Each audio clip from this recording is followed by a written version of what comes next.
Assalamualaikum and a very good morning. My name is Muhammad ALIF bin GHAZALI and we are from the Section 6 Group 2. From now, I will represent our group members. First of all, we have our leaders, Muhammad SYAIFUDDIN bin Asli, me, Muhammad HAFIZUL bin AFFENDI, AKMAL HAIQAL bin KALAM, and lastly for our group member is Muhammad YUSRI HAFIZ bin YUSLAH. And today I am honored to be a moderator for this forum session. Now, we are currently a third year student of Bachelor of Electrical Engineering and I will guiding us through the discussion session in the engineering today. We are very fortunate to have us with professional engineers who has years of experience and valuable insight to share. Before we dive into our question, let's ask, brief, let me briefly introduce you to our guest. That is IR Dr. Nyon Min Foy. Dr. Tom is a senior engineer with over 30 years of experience in civil structure and environmental engineer.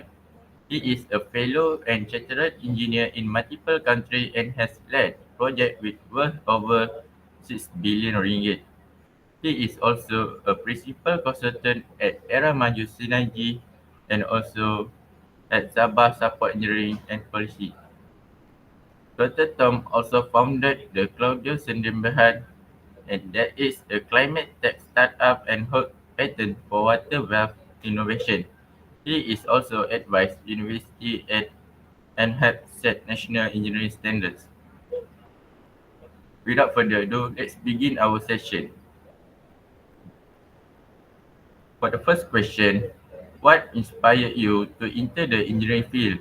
Was there a specific moment or reason that pushed you toward this career?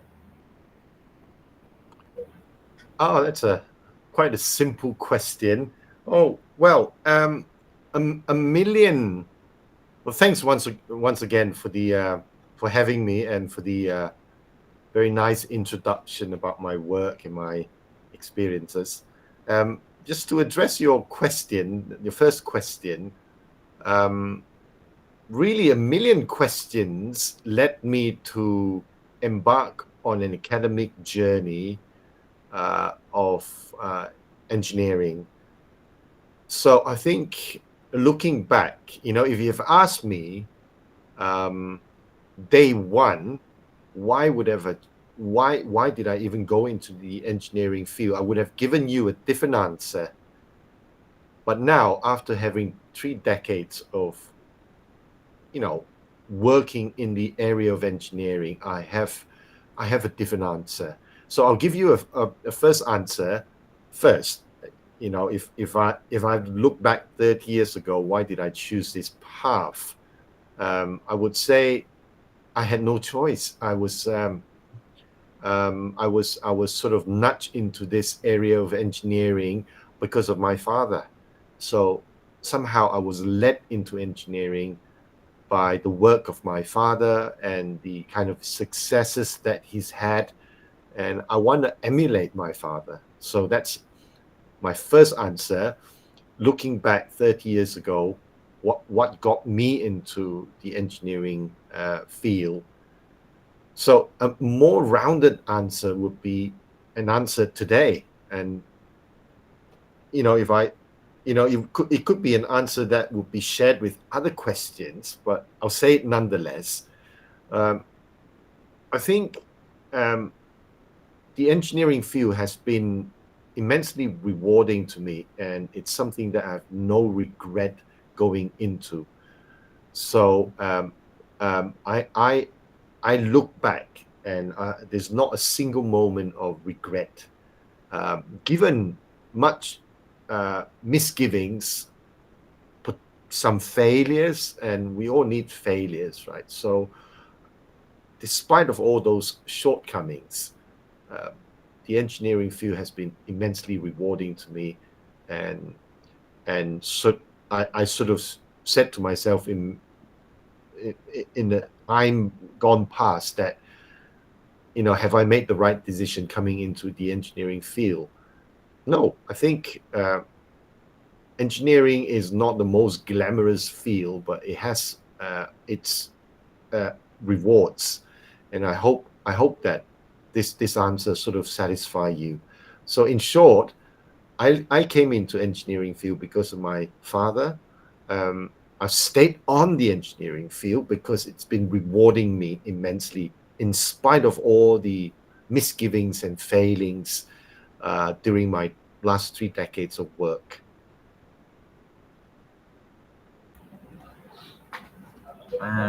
Thank you, sir. That's really inspiring.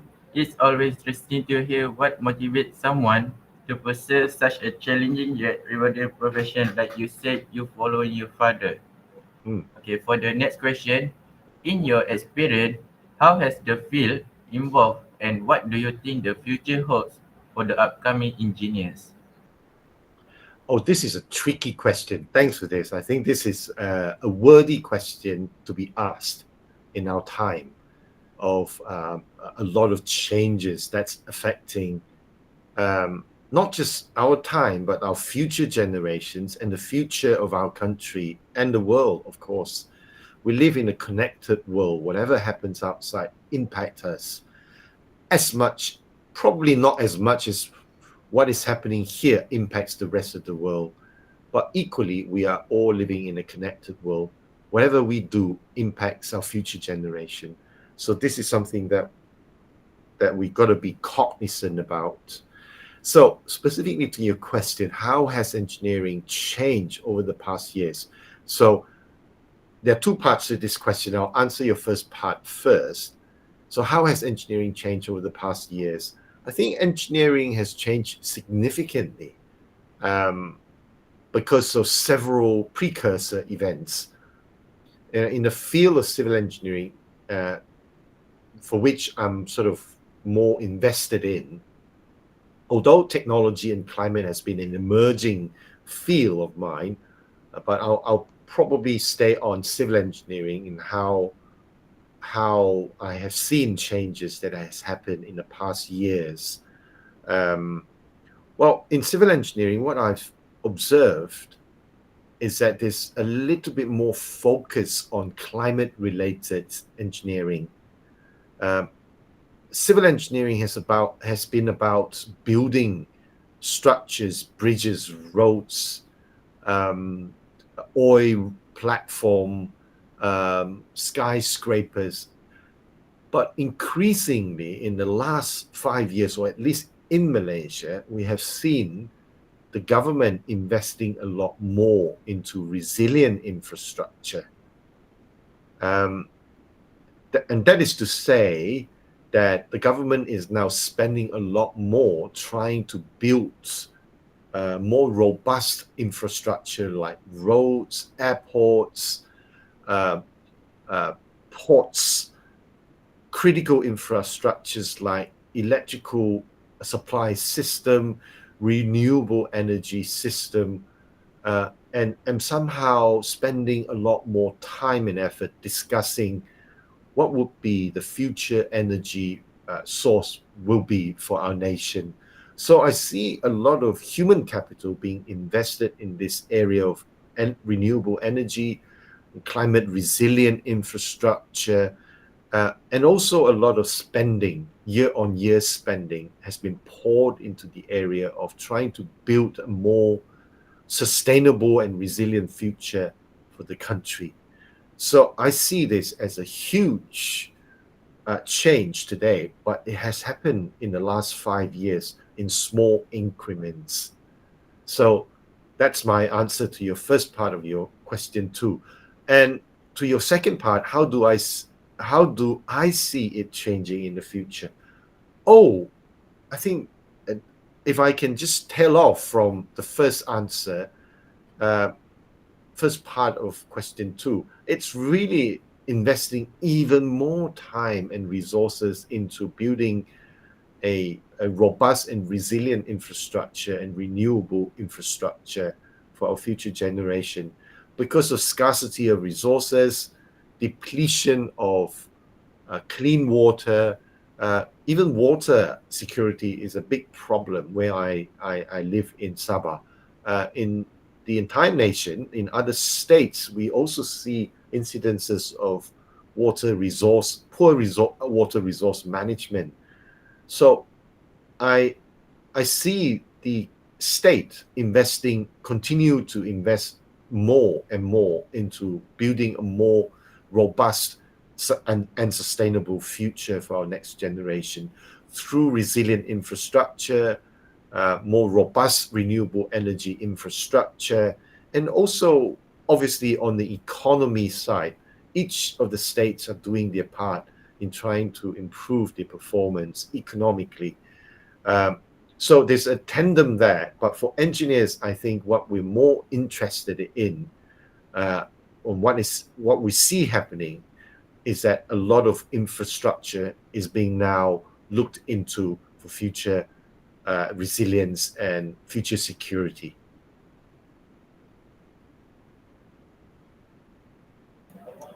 Thank you, Doctor.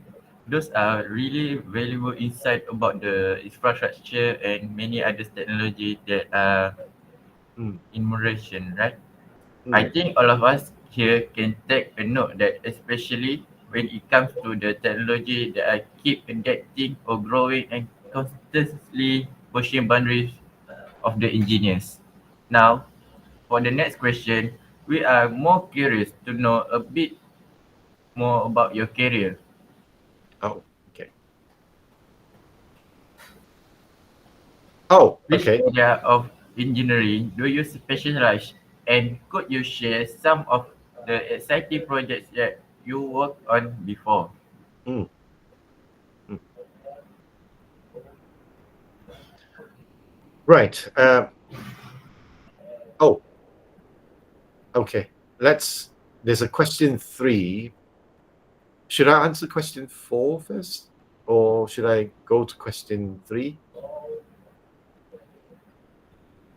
A screen is showing question 4. Should I address this question? You address the question 3 first. Oh, okay. All right. If I can just look at question 2. Oh, what are the most important skills an engineer should have?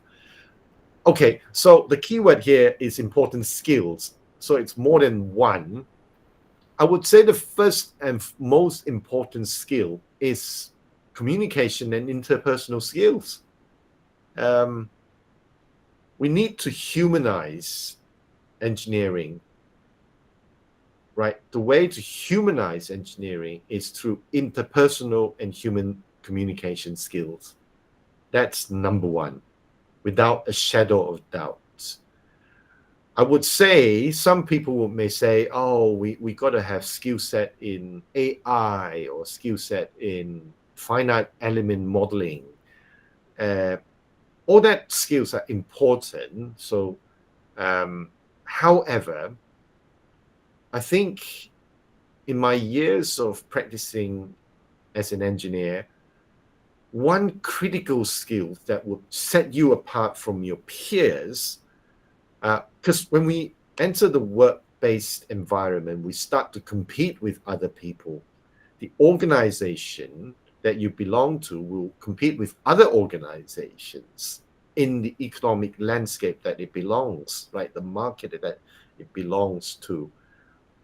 For individuals working in those corporations and organizations, you'll be competing with other peers of yours, either within your organization or outside of your organization. So competition is unavoidable. So when it comes to the most important skill sets an engineer should have over time, really is communication skills and interpersonal skills.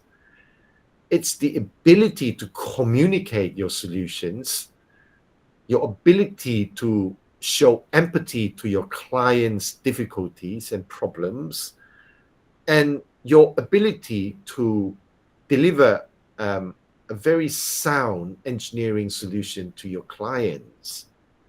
Really, that's the cornerstone of your success over a long period of time. Why do I say this is more important sometimes than even certain hard engineering skills? Is that engineering skills sometimes transform and change over time. What method you use to analyze a problem over time becomes something else. New methods emerges, and you would use those new methods as new methods emerges, right? So what is really timeless is the way we interact with other human beings. That in of itself is the central, most important skill an engineer should have. So in short, if I can just repeat myself, it's interpersonal skills as well as communication skills will be central to your success.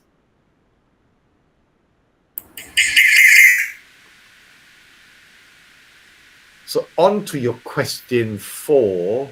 If you could just put on the question 4 on screen, I would be able to reconfirm the question and answer this question. Okay, question 4. What specific areas of engineering do you specialize in? And what projects have you worked on in the past? Oh, there's so many. Okay, my specialization has actually evolved over time. Specialization has to correspond to the needs of the market. We specialize because there's a problem prevalent to your market. Like if you have a lot of energy crisis where you work or where you live, generally you will build some form of specialization to address those problems. And generally there will be a long-term, mid-term to long-term problems. So coming back to my specific area of specialization, I would say there are 2 or 3 big areas that I work in. For the first 10 years of my engineering career, I've been focusing a lot on structural design. Really, I was very invested in developing my skill set in the area of structural design for buildings and bridges. The next 10 years, I've invested most of my time developing something quite unique in our country, which is called the seismic engineering. That's to do with earthquake, really. So, and again, if I could reiterate, the reason why I went into seismic engineering was because in 2015 or so, and before that, of course, we have had several earthquakes in Sabah. For your information, Sabah is the region that has the highest earthquake risk in the country. So in the entire country, we have the highest seismic risk. Now, so that is why I've gone into earthquake engineering. So earthquake engineering really is a discipline that looks at how engineers could interpret a natural phenomena that happens in the region and to develop solutions to make our structures, bridges, roads more robust to resist earthquakes. So in my line of work, I've developed novel solutions. I've also sat on the National Standards Committee looking into the area of standardizing design approaches and design standards for earthquake engineering. So that's another area that I've sort of worked on. On the later part of my career, I've began moving into water engineering. Really, it's water and ports, I would say. Ports, really, I've developed this whilst working on a large infrastructure job. And one of the single largest job that I've worked on was the Sepangga Bay Container Port expansion. The project size for that was about 1.3 billion. So it's in a billion ringgit mark. And we're talking about a project that was incepted about 10 years ago. So 10 years ago, a project costing about 1.3 billion is a huge project. So I've been privileged to work on that project and other port projects So in Brunei, I've worked on the Muara port expansion, and also in Lahad Datu, I've worked on also another container port project. So through projects, I've developed a lot of specialization in ports engineering. In the later part of my career, I've developed a lot of interest in water engineering. That's also something that I've sort of developed a skill set in response to a lot of water crisis here in Sabah. So too much water, you would have an issue of flood. Too little water, you would have issue of lack of water supply, clean water supply. So really, I've been investing a lot of time on water engineering. So that's my area of specialization.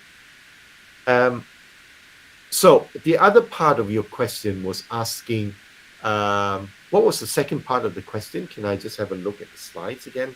Oh, the kind of jobs I've worked in the past, really, as I mentioned, the few port projects, really the Sepangga Bay Container Terminal expansion. I worked on that to get the Ministry of Finance to approve the budget for that job. So in that job, I've worked with many consultants from outside the country. And there's also a consultant from Johor that I work with, a port economist. And I've also worked with a group of consultants belonging to a large organization called ACOM. ACOM is the largest consulting firm based out in the USA. They're the largest in the world. So we work with the largest consultant in Sepangga Bay Container Port Expansion Project. So that's a huge thing for me. The current one or two projects that I've worked on recently has been a project that relates to water security. So about 22 water treatment plants throughout Sabah has been found to be problematic because of constant disruption to supply lines. So I've been commissioned to come in to look into the supply problem to try and reduce the frequency of shutdown caused by raw water problem. So there are 22 treatment plants that constantly faces a lot of shutdown.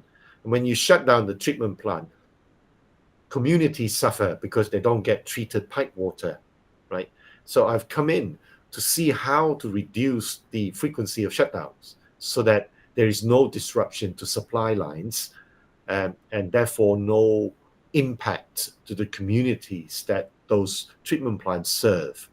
So I've worked on a water treatment plant, finding out ways to solve engineering problems by reducing the frequency of shutdowns. Essentially, the engineering problem that I had to face was there's a lot of sediments in the water because all our water treatment plants, the water that goes into our pipeline comes from the river water, and we treat the river water by turning very dirty water into clean water. So when you have a lot of shutdowns, it probably means that the raw water is just too dirty and it's beyond the capacity of your treatment system. So that's why we've been commissioned to look into ways to strengthen the water treatment plant so that it does not experience constant shutdown. So that's a very long answer to your question number 4. But, you know, I've worked on for 3 decades, so I've accumulated a lot of experience. It's just it will require you days just to scratch the surface. So it's a bit long-winded. Thank you, Dr. Tom, for the valuable experience of your over past decades. It is really show us that variety and possibility that exist within the engineering world. We can take that as a lesson for our next future. So let's move on to the next question. As a students who are just starting our journey, many of us look for guidance or For example, so what one solid piece of advice that you can give us for us to hope to become successful engineers one day, or like you? Hmm. Oh, it's a good question. I like this question because then you're thinking about your future. When you start thinking about your future, you want to emulate people that have inspired you.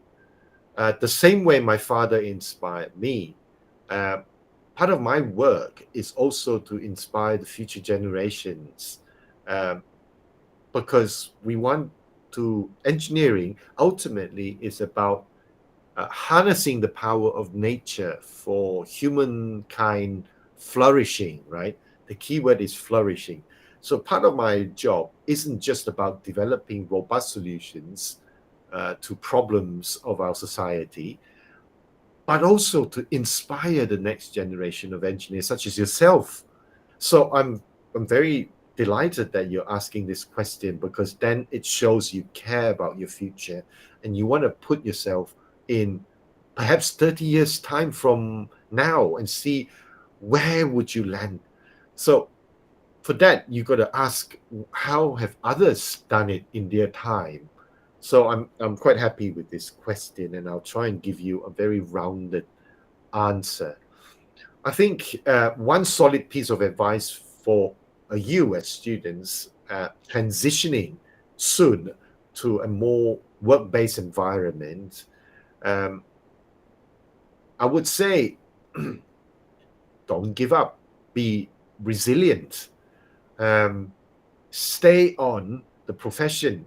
Uh, it may not immediately be rewarding to you intellectually or financially, but remember, a million reasons led you to the engineering degree course, right? You must have thought long and hard, pulled a lot of hair, spoke to parents, your parents and other parents, family members, friends, peers, and asked if you want to get into engineering course, or you want to get into economics course, or applied science, or be a dentist or a doctor. I'm sure those questions would still come and visit you now and then if you've made the right choice. I would say there's nothing you could do about that. Doubt is important for belief. So, but doubt cannot overshadow your belief. I hope that you will wind back this video in your free time and remember these few words of advice from me, which is, don't give up. The road will be rough, and sometimes it will make you cry or tear up or question your belief or self-worth. There might be people that you will meet in your line of work in the future that would not appreciate your work, who would not be grateful for what you do, for the scientific knowledge that you have, for the artistry in your interpretation of problems. But I urge you to be resilient and to stay in your profession. It's a chosen profession.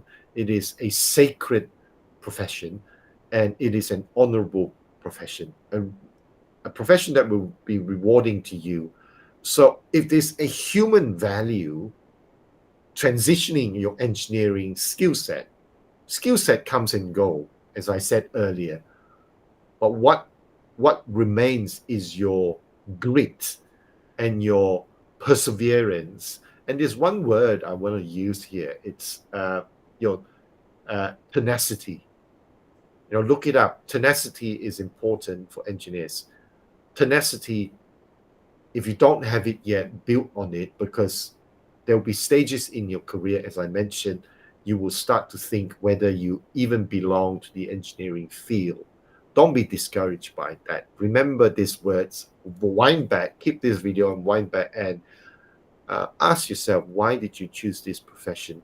It's to solve problems. We are expert problem solvers.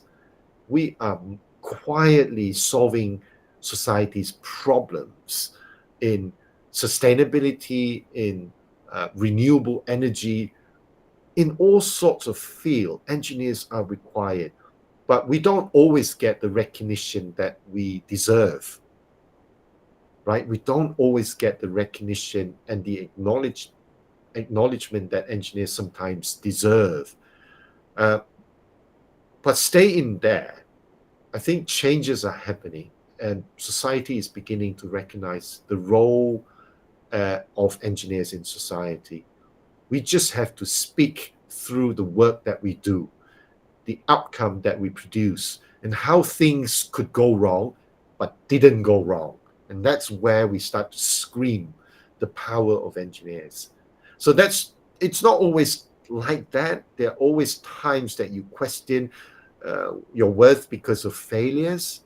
Failures will happen, and I hope you experience a failure, but just don't let it discourage you to a point that you've given up engineering.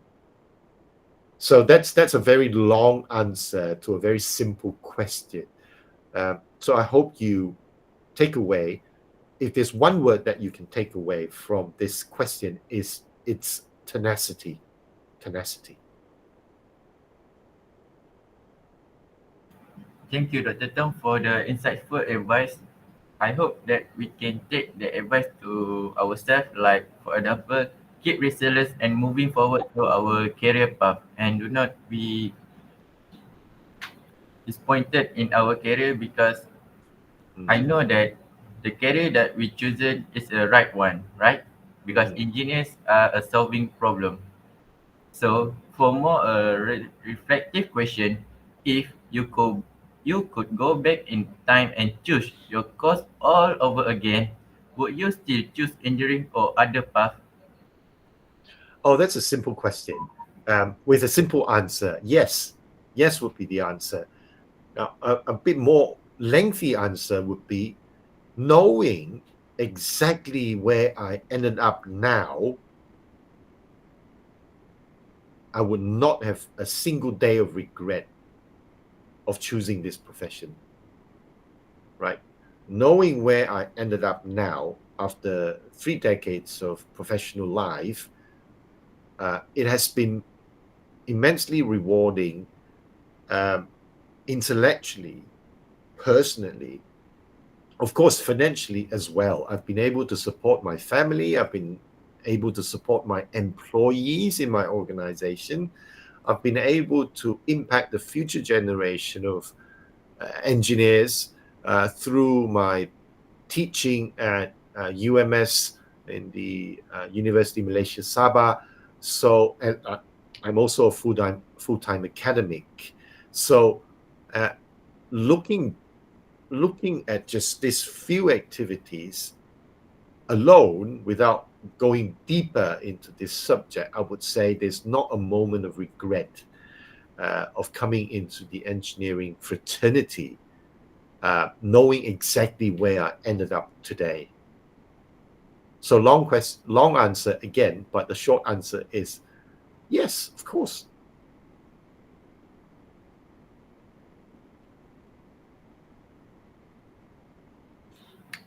That kind of sharing, doctor, it means a lot of us, because it shows that despite the many challenges that you face, it is truly worth it. So let's move on to the Q&A section. For other group members, are there any question that you want to ask Dr. Tong? I have a question to Dr. Tom. Okay, if I read from your background, Hafizul, can you reverse your slide until the introduction? Background. Okay. This state that you has led project worth over RM 6 billion. So can you share with us any picture or something that can we see about the project? Okay, the 6 billion worth of projects really is a cumulative. It's a cumulative of many projects in the last 3 decades of my professional career. So really, it's not a single project, although that number has now gone up quite a lot. It's probably in the region of 7 or 8 billion now. So really looking back, like I mentioned just now, the port project would be one that had sort of changed me, giving me new perspective. So your question really is to ask about some of my projects experiences involved in that 6 billion record, right? So I would say, apart from financial, you'll be surprised, the projects that really made me feel special, right, as an engineer, isn't the project that has the highest cost, really. Like the port project, although it's complex, multi-layered, but it isn't a project that it changed me for sure. But I like to be doing projects sometimes that helps the weakest, the most vulnerable community, rather than the most expensive projects. Another example is, I know the Pan-Borneo Highway, much like the North-South Highway when it was built, has a lot of societal impact, future impact, economic impact to the country. But sometimes it's difficult to ground those scale to human level experiences. So in my personal experience, the projects that really inspires me are projects that has a more closeness with the community and the people that are affected by poor infrastructure, lack of water resources, lack of energy, electricity. And these are the projects that somehow motivates me beyond just the financial return that I get from the jobs. I remember doing school projects. In fact, right now, I have 2 school projects, which is going through the final stages of completion. And the school projects inspires me. We have this particular school project called the Sekolah Menengah Sains, Sabah. So, as you know, Sekolah Menengah Sains houses, nationwide, houses the most the elite, the top of the top students in our country, right? We put them through this elite school system called the Sekolah Menengah Sains.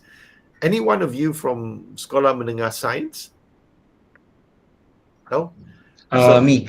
All right, okay. So you would know that if you've come out from that, you're somewhat special in that you've excel academically for you to end up there. I don't say this without data, because I've seen the data. For the SPM result, consistently year on year, Sekolah Menengah Sains produces the best students, the best outcome, right? So I'm actually building a school here in Sabah. It's the state school, Sekolah Menengah Sains. So in the region of Sabah, all the brightest students would come to Sekolah Menengah Sains. So in the last few years, the students have been plagued by the old school, which is dilapidated. It's coming down. It's leaky and there's poor infrastructure. The road's broken. The building is somewhat cracked here and cracked there. So the students have to put up with a very poor condition at going to study. And I saw that, and it's when we got appointed, I started to realize that I could make a change in this situation. So this is more of an urban school environment that I've been able to impact quietly the quality of learning in a safe and serene school environment in an urban context. I've also built clinics in the past, which I felt really special in contributing towards, which is the clinics in the remote areas of Sabah, because Sabah is huge, right? It's the second region. Oh, sorry, it's the region that has the second largest land mass in the country. Land mass, so it's huge. So there are interior areas which are underserved. So the money and the public spending doesn't go deep into those areas. Yet there are communities living there. And these projects that I've been involved in the past, this group of projects, the Klinik Kesehatan I've been involved in, was about 25 years ago. I still remember these projects like it was tomorrow. Sorry, it was like it was yesterday. So not tomorrow, yesterday. So why I say that is because when I visited those sites, the communities there were so poverty stricken. So they walked to school on muddy roads. You know, kids, I'll just share this with you. Kids were given school shoes, right? They have very nice government issued shoes. They're white in color. So these school children walking to schools didn't want to wear those shoes, right? Because they don't want to risk dirtying their shoes when they get to the school. So what they did was they would wash their shoes cleanly, dry them, and then when they are going to school at 5:30 in the morning, they have to walk to school for 1 hour just to get to school. The way they get to school is by walking. So they would tie the shoelaces together and hang their shoes on your shoulder, and they go kaki ayam lah, to walk through muddy roads, muddy tarmac, muddy roads just to get to school. When they get to school, they would wash their feet and put on their clean shoes.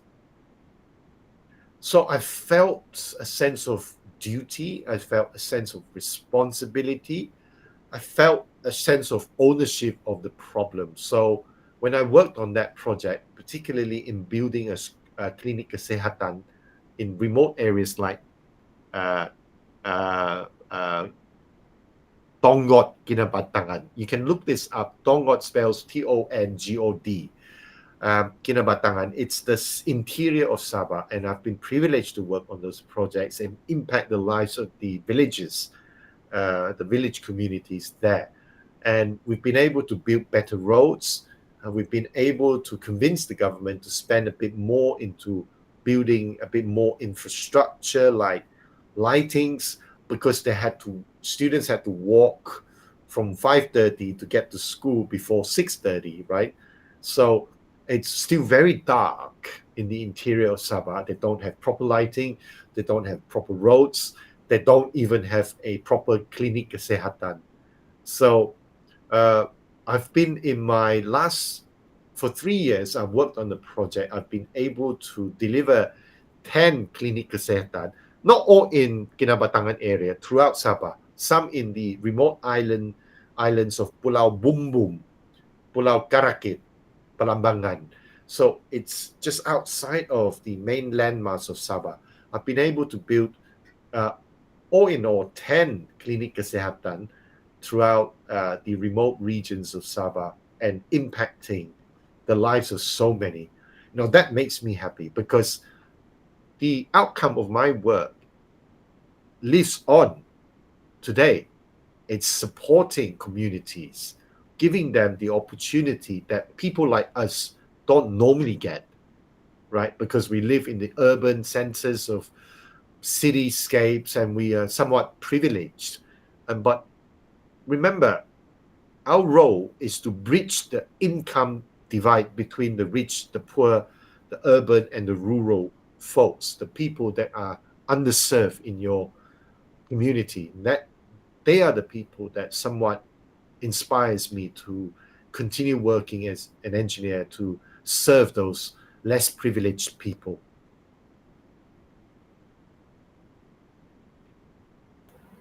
Thank you, Dr. Tom, for the valuable experience that you give us. It reminds us that those over your past decade project can lead others to live a better good life. With that, we reach the end of our forum section. Of behalf on everyone, yes, and my group members, I would like to express our heartfelt thanks to you, Dr. Tom, for taking your time to be with us today.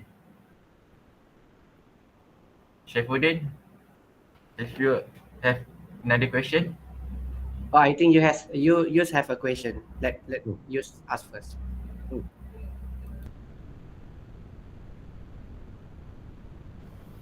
Okay, lastly, Dr. Tom, Mm.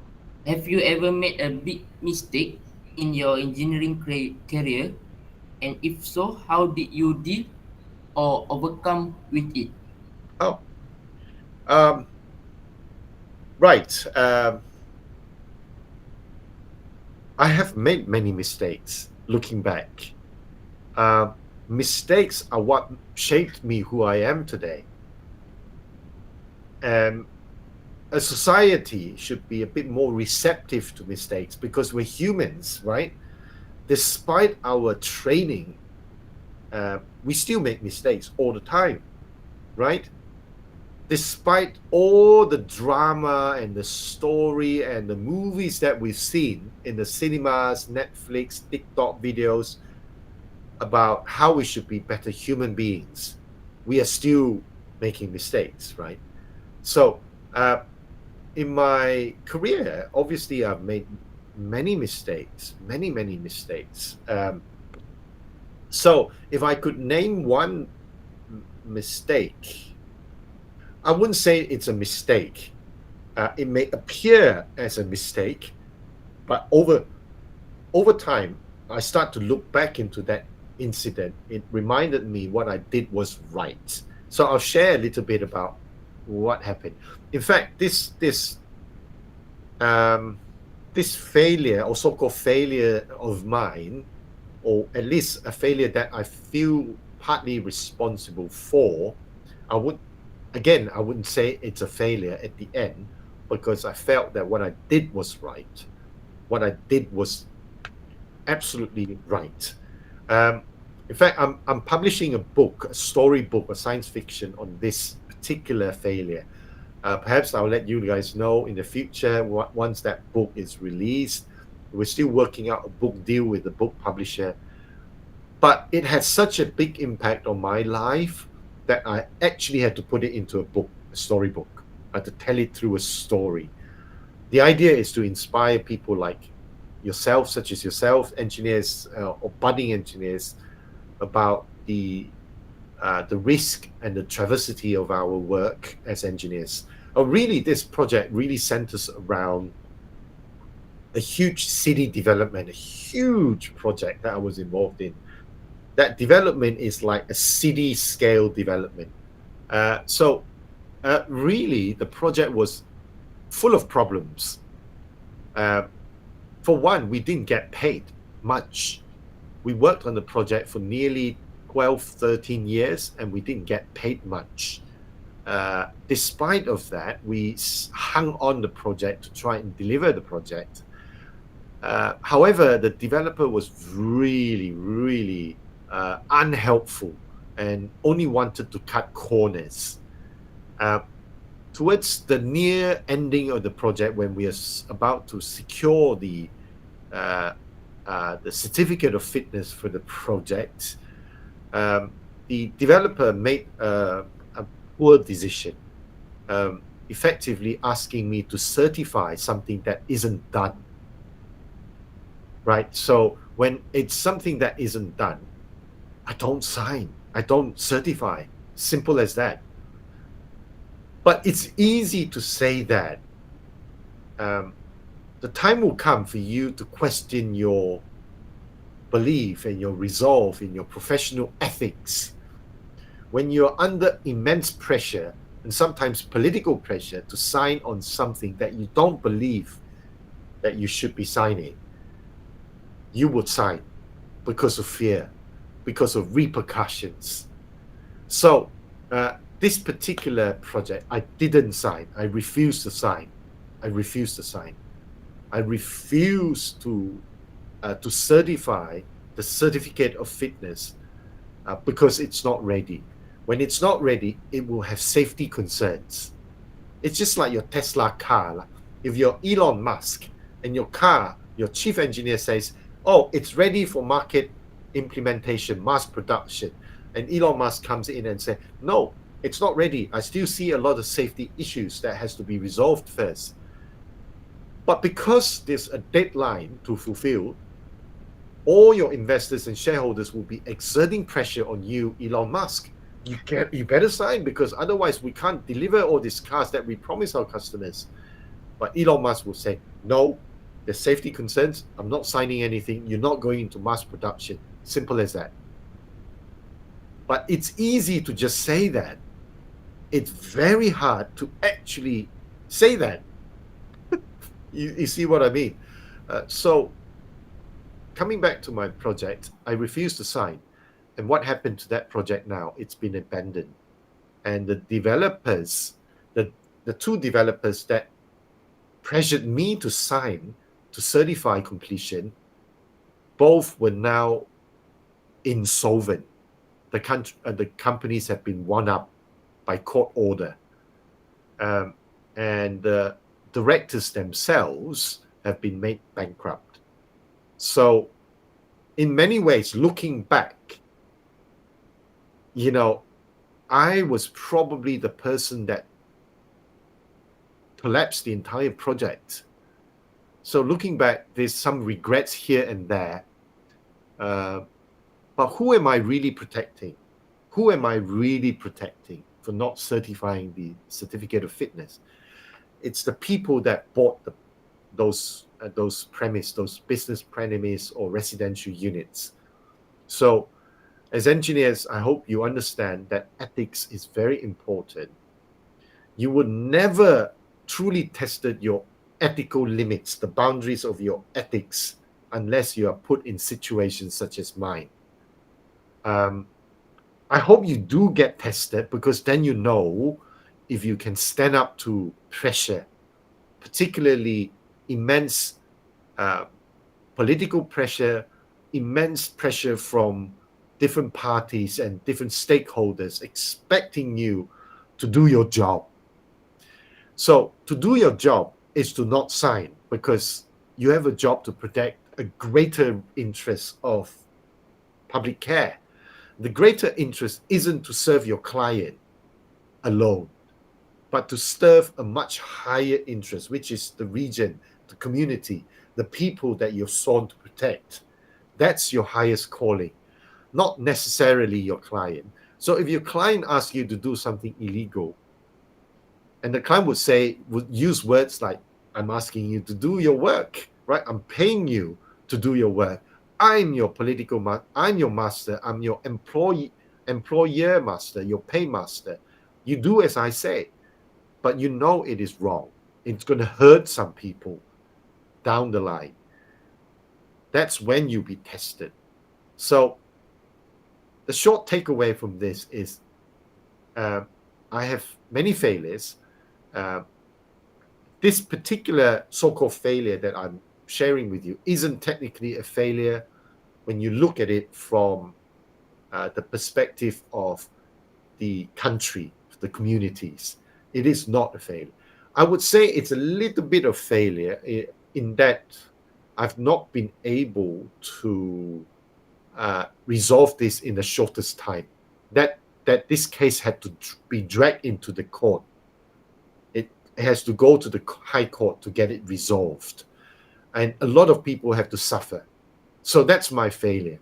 But really, if I had to do it all again, would I have signed the certificate of fitness when it's not ready? No, I wouldn't have. So I would have repeated exactly how this case has ended. So I would call that not a mistake. But the only mistake, if I could classify as a mistake, is I should have used less time to resolve this without going to court.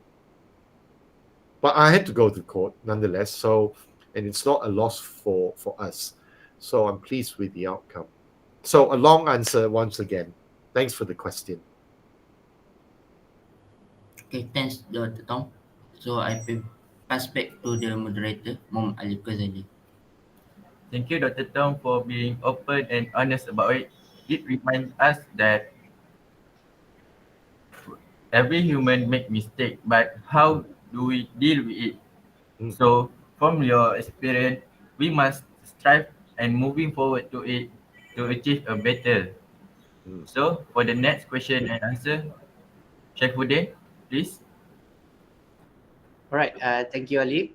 So since I think we don't have much of time, Mm. but I did like to ask a short question and would appreciate a brief reply. May I know what is your company does and what do you offer internship for the electrical engineering student? I see you are the founder for Q Log Sendian Berhad, right? Claudio, yeah, Claudio, Uh, yeah. Claudio is a new startup. In fact, it was founded last year with Dr. May.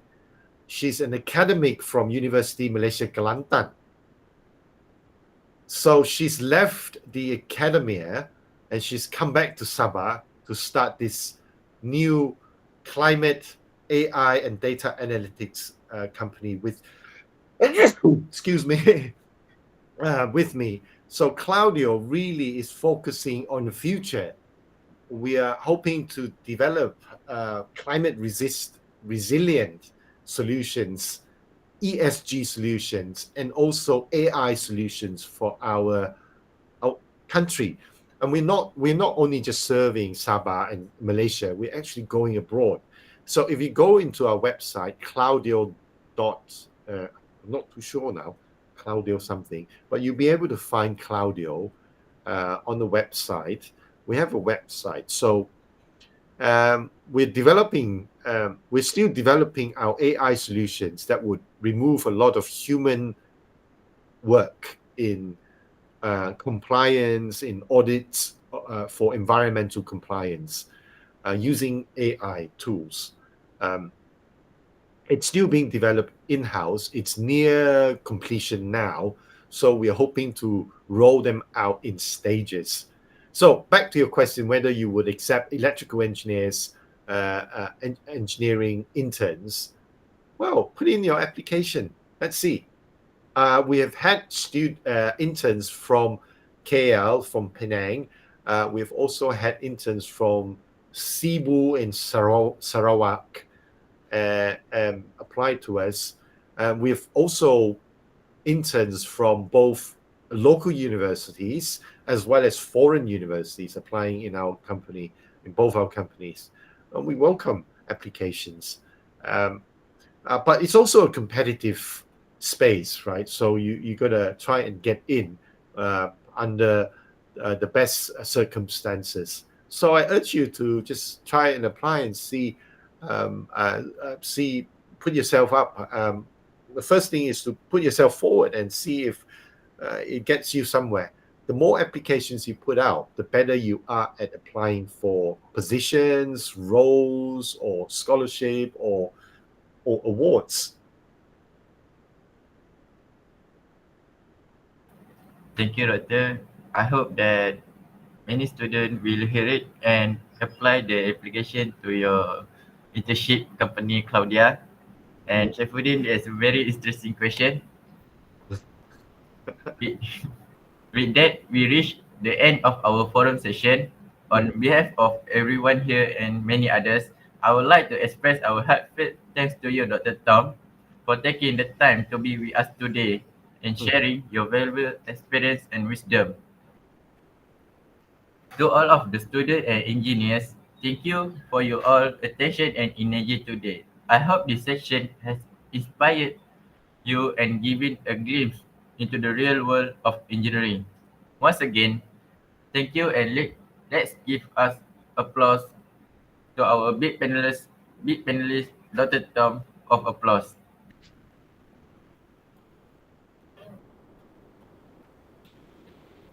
So with that, let's end our forum with a photo session.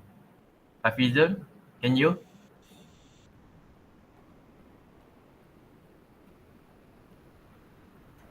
everyone smile, huh?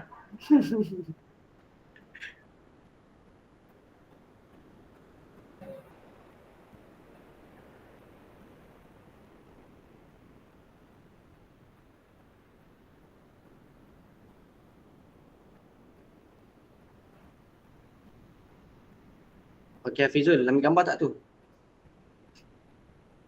Okay, jap. Senyum, 1, 2, 3. Alright. Another one. Okay. 1, 2, 1, 2, 3.